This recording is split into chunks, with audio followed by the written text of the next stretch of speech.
माँ को ना मौत से कभी डर नहीं लगता, लेकिन वो डरती इस वजह से कि बाद में उसके बच्चों का क्या हाल होगा, कि उसके बच्चों का कौन ख्याल रखेगा। कुछ इसी तरह से रात को अचानक तबीयत ख़राब हो गई थी। काफ़ी टाइम से ना मैं कह रही थी कि चेकअप करवाती हूँ, लेकिन कहती थी आराम आ जाएगा, लेकिन फिर अचानक से तबीयत ख़राब हो गई और फिर मुझे जाना पड़ा हॉस्पिटल, क्योंकि मुझे ना दरअसल एक माइग्रेन का मसला हो जाता है और दूसरा मुझे हमेशा हार्ट का मसला हो जाता है। दरअसल बंदा छोटी-छोटी बातें भी सोचे ना तो तकलीफ़ बहुत ज़्यादा होती है। जब अचानक तबीयत ख़राब हुई तो फिर मैं हॉस्पिटल गई और चेकअप करवाया, तो उन्होंने बोला था कि 24 घंटों के बाद दोबारा से रिपोर्ट होगी। तबीयत ज़्यादा ख़राब थी तो फिर ड्रिप लगा दी और उसके बाद जी ये सुबह का टाइम है, ये नहीं है कि तबीयत ख़राब होगी तो मैं किसी को बुला लूँगी, काम वग़ैरह कोई कर देगा, नहीं। मैंने जब बुरा वक़्त खुद अकेले बर्दाश्त किया तो मैं ये भी कर लूँगी, ठीक है। जो मैंने अपना टाइम देखा है ना बहुत बुरा, वो मैं इधर खुद भी खड़ी हो जाऊँगी। लेकिन अभी फ़िलहाल मैं अपने लिए नाश्ता बना रही थी। हस्बैंड ने बोला था मैं चाय बना जाता हूँ, लेकिन फिर मैंने कहा था जब मेरी तबीयत ठीक होगी मैं खुद ही चाय बना लूँगी। तो फ़खर भी बस ऐसे ही स्कूल चला गया था। अभी ना टाइम थोड़ा-सा चेंज हो गया है, तो जब भी वो आएँगे तो फिर मैं इतनी देर में ना खाना वगैरह भी रेडी कर लूँगी। तो बस अभी मैंने नाश्ता करना था, नाश्ता करने से पहले मेरा ये दिल था कि मैं बर्तन धो लूँ, क्योंकि काम मैंने खुद ही करने हैं। मैंने कभी भी मायके से अपनी भाभी को कॉल करके नहीं बुलाया, या मैंने अपने ससुराल से कभी कॉल करके किसी को नहीं बुलाया कि मेरी तबीयत ख़राब है तो आप लोग आ जाएँ। मैं कोशिश करती हूँ कि मैं सारे काम खुद ही कर लूँ, ना कि मुझे किसी की मोहताजी हो। अल्लाह ताला कभी किसी का मोहताज नहीं करे। आमीन सुम्मा आमीन। अल्लाह ताला सबको अपनी ज़ुबान में रखे। तो जब अचानक तबीयत ख़राब होती है ना, तो फिर मेरी यही कोशिश होती है कि चलो काम मैं नहीं करने हैं, लेकिन मैं थोड़े-थोड़े टाइम से ना खुद ही कर लूँगी। तो यहाँ पे जी बस मैंने काम ही करने हैं, बाकी सफाइयाँ अगर मैंने सोचा ना तो फिर मैं शाम को कर लूँगी, क्योंकि अभी धूप बहुत ज़्यादा सख्त हो गई थी, इस वजह से फिर मैंने अभी ना झाड़ू लगाया नहीं था, सिर्फ़ मैं बर्तन वगैरह धो लूँगी। अच्छा, पता है क्या होता है, बाज़ दफ़ा ना आप लोग मुझे कहते हैं ना कि आप की वीडियोज़ बहुत ज़्यादा अच्छी होती हैं, मेहनत भी होती है बहुत ज़्यादा, और मैं ये कोशिश करती हूँ कि मैं आप लोगों के लिए कोई अच्छी सी वीडियो बना के लेकर आऊँ, कुछ अच्छी सी टिप्स बना के लेकर आऊँ। लेकिन अभी दरअसल बात कुछ यूँ हुई थी कि मैंने ना जो अपने कपड़े रखे हुए थे ना समर के सिलाई करवाने के लिए, गर्मियों वाले, वो मेरे स्टिच नहीं हुए, और जो मेरी टेलर थी ना वो चली गई हैं।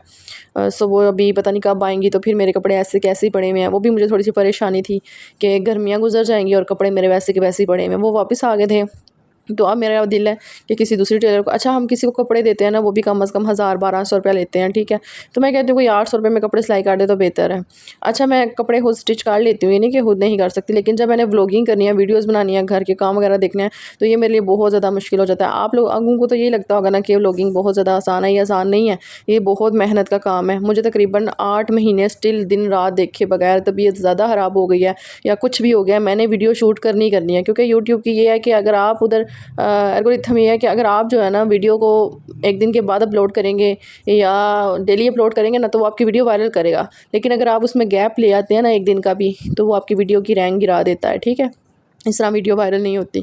तो फिर मेरी भी यही कोशिश होती है कि मैं डेली जो है ना वीडियोज़ अपलोड किया करूँ। आप लोग काफ़ी सारी मेरी जो बहनें यूट्यूब चैनल स्टार्ट करना चाहती हैं, इंशाल्लाह आप लोगों के बहुत ज़्यादा मैसेजेस आते हैं कि आप ही बताएँ ना, अपनी जर्नी बताएँ। तो मैं ऑलरेडी बता चुकी, लेकिन फिर मैंने कहा कि चलें एक अलग से ना मैं आप लोगों के लिए वीडियो बनाऊँगी।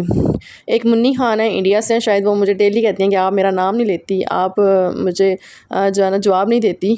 तो मैंने कहा चलें आज उनका नाम ले लेती हूँ। और एक रिमशा इस्लाम है वो भी, और एक ईमान, शायद ईमान नाम है, इंडिया से हैं वो भी।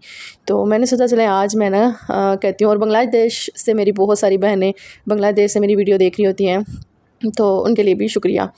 अच्छा, जल्दी-जल्दी से आप मेरे चैनल को सब्सक्राइब कर दें, लाइक कर दें और एक अच्छा सा कमेंट कर दें। अच्छा, मेरी थोड़ी-सी तबीयत ठीक हुई ना, तकरीबन ये टाइम है असर के बाद का, मेरी थोड़ी-सी तबीयत ठीक हुई। दिन को ना मैंने दाल का सालन बना लिया हुआ था और रोटियाँ मैंने बाज़ार से मंगवा ली थी।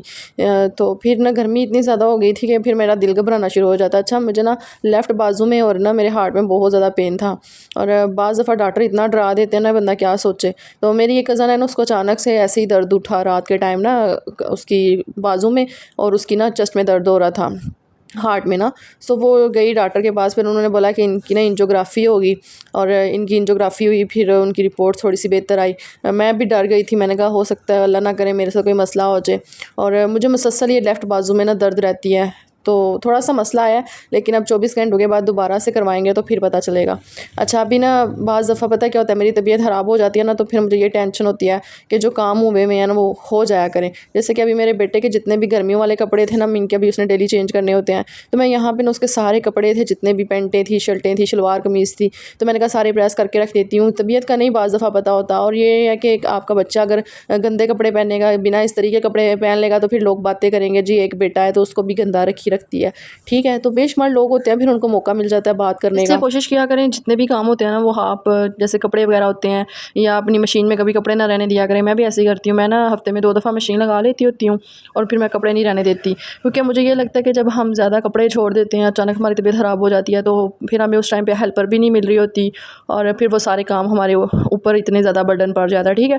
तो मैं भी ऐसे ही करती हूँ, इसलिए मैं ना ऐसे ही अचानक तबीयत ख़राब हुई ना रात को, तो मुझे ऐसे फ़ील हो रहा था जैसे पता नहीं यार दिल घबरा रहा है और चक्कर आ रहे हैं बहुत ज़्यादा, कोई समझ नहीं थी आ रही कि ऐसा क्यों हो रहा है। आप लोगों को भी ऐसी कभी प्रॉब्लम हो ना तो फ़ौरन डॉक्टर के पास जाएँ, क्योंकि इस चीज़ को हम कभी हमेशा लाइट लेती हैं हाउसवाइफ ख़ास तौर पे।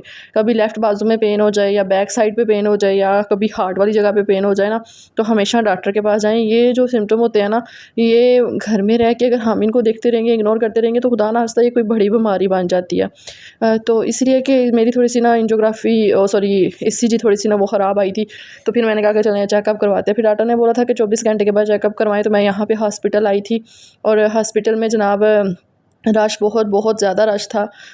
इमरजेंसी वार्ड में जब आप लोग जाते हैं ना तो बहुत ज़्यादा रश होता है, हर बंदा इधर से उधर और कोई बेड खाली नहीं था, ठीक है। हम प्राइवेट हॉस्पिटल पहले गए थे, क्योंकि प्राइवेट हॉस्पिटल वालों ने कम से कम हमसे तकरीबन 1500 रुपये ले लिया था और उस पर कुछ मेडिसिन लिख के दी थी।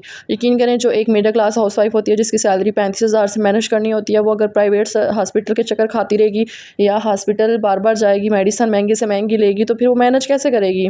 तो ये घर बैठे बैठे मुसीबत आ गई हमारे ऊपर, ठीक है। तो मैं इसीलिए मैं हमेशा अगर मुझे थोड़ा सा भी मसला होता है ना, जैसे मुझे कोई भी पेन हो रही है तो मैं इग्नोर करती हूँ। मैं जैसे कि वैसे पेट में दर्द है, टांगों में दर्द है, कमर में, सर में बुखार है, मैं घर में पैनाडॉल 2 खा लेती हूँ, लेकिन मैं कोशिश करती हूँ कि पैसे ना खर्च हों, ठीक है। तो इसी तरह अचानक को कुछ दिन पहले मेरे पेट में दर्द हो रही थी, तो बहुत ज़्यादा पेट में दर्द हो रही थी। अल्ट्रासाउंड करवानी थी, क्योंकि जब लास्ट टाइम मेरा मिसकैरेज हुआ था तो अल्ट्रासाउंड करवाई थी, उसके बाद नहीं थी करवाई, और मेरा ये दिल था कि वो दोबारा करवानी चाहिए थी हमें।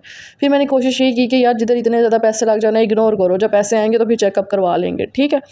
तो फिर ये अचानक तबीयत ख़राब हुई, फिर मैंने कहा नहीं अब हम ना सरकारी हॉस्पिटल जाएंगे, वहाँ पे जाके चेकअप करवाते हैं। वहाँ पे ईसीजी भी फ्री हो जाएगी, वहाँ पे स्टाफ भी फ्री है, ठीक है। लेकिन वहाँ भी ये कि आप लोग खज्जल बहुत ज़्यादा होते हैं। आप लोग उधर खड़े लाइनों में रहते हैं, पर्ची बनवाते हैं, फिर जनाब अपनी ईसीजी करवाते हैं, ये करते हैं, वो बेशुमार मामला जो होते हैं ना वो फिर सरकारी अस्पताल में देखने हैं। लेकिन अगर आपने प्राइवेट अस्पताल में पैसे भी देने हैं और फिर आपको उस टाइम पर नंबर भी हो जाएगा, उस टाइम पर डॉक्टर भी आ जाएंगे, उस टाइम पर सब कुछ हो जाएगा, तो बेहतर यही है कि आप जो है ना पैसे जहाँ पे लगने हैं, तो वो फिर हमने सरकारी भी जाना था। फिर वहाँ से आने के बाद जो है ना मुझे लगी हुई थी भूख, खुद ही मैंने बोला ना काम करने हैं, तो बर्तन पड़े हुए थे, बर्तन धोए, रात का जो दाल का सालन पड़ा हुआ था, दिन का सॉरी, वो मैंने कहा फ्रिज में रख दूँ, क्योंकि मौसम चेंज हो गया तो अब हर चीज़ बाहर पड़ी पड़ी ख़राब हो जाती है। फिर हस्बैंड कहते थे कि खाना दाल बनी हुई है तो रोटियां ले, तो मैंने कहा मेरा तो इस टाइम दिल नहीं है, कुछ छोड़ ले आए। तो फिर उन्होंने ना हल्का सा जो है ना 2 बर्गर ले आए थे, मैंने और फ़हर ने आधा आधा करके खा लिया था और मेरे हस्बैंड ने भी ना, हमने मिल के काट के खा लिया था, ठीक है। तो बर्गर खाने के बाद जनाब मैं सो गई थी और फिर मेरा दिल ही नहीं था कारा वीडियो एडिट करने का या बनाने का। तो मैंने क्या किया कि सुबह मॉर्निंग होते साथ ही ना मैंने अपने बेटे को स्कूल भेजा और फिर ये तकरीबन टाइम है कोई 10 बजे का, और फिर मैंने ना मैक्रोनियाँ, काफ़ी दिन से मुझे कह रहा था मम्मा आप मैक्रोनियाँ नहीं बनाती, इतने दिन हो गए हैं आप मैक्रोनियाँ नहीं बना रही। तो फिर मेरा ये दिल था कि मैं ना आज मैक्रोनियाँ बनाती हूँ। अच्छा चिकन हो ना तो फिर मैक्रोनियाँ भी मज़े की बनती हैं, लेकिन चिकन के बगैर जब आप आलू डालते हैं ना तो वो बहुत बहुत मज़े की बनती है। मेरी ना आजकल वाइट मैक्रोनी पास्ता खाने का बहुत दिल कर रहा था, मेरा बेटा नहीं खाता, मेरे हस्बैंड नहीं खाते, तो फिर मैंने भी नहीं बनाया। तो फिर मेरा यही दिल था कि आलू वाली मैक्रोनियाँ बनाती हूँ, इतनी कोई मज़े की बनती हैं, इतनी टेस्टी बनती है ना, आप लोग ज़रूर बनाएं मेरी रेसिपी से। सबसे पहले तो आप लोगों ने मैक्रोनियाँ ले लेनी है, ठीक है, और उसमें पानी के अंदर उबाइल करके उसको बॉयल करेंगे और फिर उनको ठंडी होने के लिए थोड़ी देर छोड़ दें।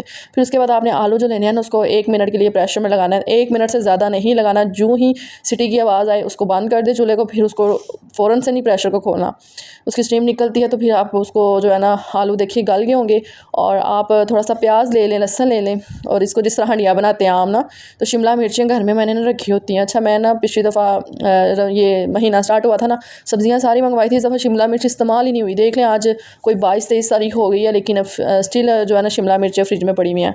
तो मेरा ये दिल था कि आज शिमला मिर्च जो है ना मैक्रोनी में बना के, वो फिर ये होता है कि वो खा लेते हैं, अगर पता हो ना मैक्रोनी बनी हुई है तो मैक्रोनी में हर चीज़ पड़ी हो तो वो खा लेते हैं आसानी से। यहाँ पे बस जी मैं इसको थोड़ी देर के लिए रखूँगी और उसके बाद अभी मेरा बेटा भी स्कूल से आने वाला था। मैंने कहा चलो उसके आने से पहले पहले ना जो भी काम थोड़े बहुत है ना वो मैं कर लेती हूँ। अभी मैंने नाश्ता किया था, मैंने तो नाश्ता थोड़ा सा लेट किया क्योंकि यार जब मैंने खुद ही नाश्ता करना है, खुद ही सारे काम करना है, तो फिर मैं आराम आराम से थोड़े थोड़े काम करती रहती हूँ। गर्मी बहुत ज़्यादा हो गई है ना, तो गर्मी में फिर ज़्यादा काम करने का भी दिल नहीं करता। तो शुक्र अल्हम्दुलिल्लाह थोड़ी सी तबीयत बेहतर हुई थी। तबीयत बेहतर होने के साथ साथ फिर मैंने कहा कि काम करते हैं। और बाहर हमारे घर ना कुछ पेंट वगैरह वाले काम कर रहे थे, तो फिर मैंने कहा कि बाहर इधर मेरी ना बिल्कुल ग्रिल साफ़ हो रही थी, तो मुझे भी खुशी हो रही थी कि चलो हमारी ग्रिल जो है ना साफ़ हो जाएगी। उस पे ना बाज़ दफ़ा मट्टी, जब आंधी तूफ़ान आता है तो मट्टी जम गई हुई थी बहुत ज़्यादा, और बाहर काम करवाया ना तो उसकी वजह से भी ना काफ़ी सारा सीमेंट वगैरह उसके ऊपर गिरा हुआ था। तो मैंने कहा चलो वो भी पेंट हो जाएगी तो घर थोड़ा सा ना साफ़ हो जाएगा। उसके बाद जी हाँ, कल इंशाल्लाह कल वाला व्लॉग बहुत ज़्यादा मज़े का होने वाला है। कल वाला व्लॉग आप लोगों के साथ मैंने ज़रूर शेयर करना है, क्योंकि कहते हैं ना बाज़ दफ़ा हम आप लोगों के साथ कोई भी बात शेयर करते हैं ना उसमें नज़र लग जाती है। तो कल वाला जो व्लॉग है ना वो बहुत ज़्यादा स्पेशल होने वाला है। आप लोग कह रहे थे कि आपने कोई सेलिब्रेशन नहीं किया है, अभी आपके तो 5000 सब्सक्राइबर होने वाले हैं, आपने सेलिब्रेशन नहीं की। तो मैंने सोचा था छोटी सी सेलिब्रेशन मैं करूँगी कल घर में, और इंशाल्लाह कल बिरयानी बनाएंगे और साथ लो बजट में रह के हम लोग बनाएंगे जनाब केक मैं बनाती हूँ, बहुत बहुत मज़े के केक बनाती हूँ। मार्बल केक बनाती हूँ, चॉकलेट केक बनाती हूँ, और एक बादामों वाला केक बहुत मज़े का बनता है। ठीक है, तो मेरा दिल है कि कल हम केक भी बनाएंगे, साथ बिरयानी वगैरह भी बनाएंगे। यहाँ पे जी बस हमारे जो आलू थे ना वो गल चुके थे, मैंने चूल्हा उस टाइम बंद कर दिया था।